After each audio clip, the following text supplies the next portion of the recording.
नमस्कार मित्रांनो, मी रवी आणि तुम्ही पाहत आहात रवीज करिअर अड्डा. आज आपण एक खूप जास्त विचारला जाणारा प्रश्न सोडवणार आहोत. DMER मधील एक्स-रे टेक्निशियन पोस्टचा कट ऑफ किती जाऊ शकतो? वेटिंग लिस्ट काय होईल? नॉर्मलायझेशन नंतर मार्क्समध्ये किती फरक पडेल? आणि कोणत्या उमेदवारांचा सिलेक्शनचा चान्स जास्त आहे? हा व्हिडिओ शेवटपर्यंत नक्की पहा, कारण मी डेटासह ॲनालिसिस देणार आहे, अंदाज नाही. कट ऑफ कसा ठरतो? DMER कट ऑफ ठरवताना काही महत्त्वाचे फॅक्टर्स बघितले जातात. एकूण उमेदवार आणि उपलब्ध जागा. परीक्षा किती अवघड किंवा सोपी होती shift wise. Normalization process. Category reservation distribution. Highest आणि lowest marks comparison.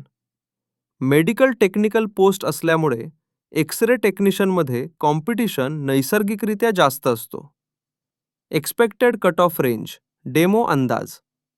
200 मार्का scale, normalised नंतरचे अंदाज. अंदाजित कट ऑफ. ओपन 142 ते 158. OBC 136 ते 150. EWS 158 ते 152. SC 118 ते 132. ST 105 ते 123. NT1 122 ते 158. NT2 120 ते 179. NT3 135 ते 150. SBC 158 ते 144. दिव्यांग 92 ते 115. हा अंदाज रिस्पॉन्स शीट आणि मेरिट ॲनालिसिसवर आधारित आहे. फायनल रिझल्ट नॉर्मलायझेशन नंतर थोडा वर किंवा खाली जाऊ शकतो. नॉर्मलायझेशन म्हणजे काय? कसा फरक पडतो? नॉर्मलायझेशन म्हणजे सर्व शिफ्ट्समधील मार्क्स समान करून न्याय देण्याची पद्धत. तुमचा पेपर टफ असेल तर मार्क्स वाढतील. पेपर इझी असेल तर मार्क्स कमी होऊ शकतात. Raw score 110, normalized 128. Raw score 135, normalized 122. म्हणजे final cut off normalized result नंतरच स्पष्ट दिसेल. वेटिंग लिस्टचे महत्त्व. DMER मध्ये वेटिंग लिस्ट खूप उपयोगाची ठरते, कारण document mismatch, caste validity pending, joining न करणे चुकीचे प्रमाणपत्र, मल्टिपल जॉब सिलेक्शन्स म्हणून कट ऑफ जवळचे मार्क्स असले तरी सिलेक्शन चान्स उरतो. वेटिंग लिस्टमधून जास्त सिलेक्शन साधारण ओपन, OBC, SC, NT कॅटेगरीजमध्ये होतो. रिझल्ट कधी येईल?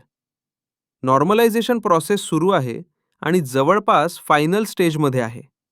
अंदाजानुसार रिझल्ट डिसेंबरच्या पहिल्या-दुसऱ्या आठवड्यात प्रकाशित होऊ शकतो. रिझल्ट नंतरची process. Final merit list document verification, category verification, posting. Panic होऊ नका, शांत रहा. सर्व कागदपत्रे तयार ठेवा. Caste, validity, NCL, EWS, domicile, experience. Official website. दैनिक चेक करा. नेगेटिव्ह सोशल मीडियावर विश्वास ठेवू नका. सिलेक्शन न झाल्यास दुसरी संधी वाया जाऊ देऊ नका. सरकारी नोकरी ही पेशन्स, मेहनत, प्लॅनिंगवर चालते. जो थांबतो आणि तयारी टिकवतो तो जिंकतो. मित्रांनो, DMER x-ray technician cut off, result आणि सिलेक्शन चान्सबद्दल हे संपूर्ण विश्लेषण होते. तुमचे मार्क्स किती आहेत? कमेंटमध्ये लिहा. मी category wise individual selection analysis करून देईन. व्हिडिओ उपयुक्त वाटला असेल तर लाईक करा, शेअर करा आणि चॅनल सबस्क्राईब करा. पुढच्या अपडेटसाठी तयार रहा.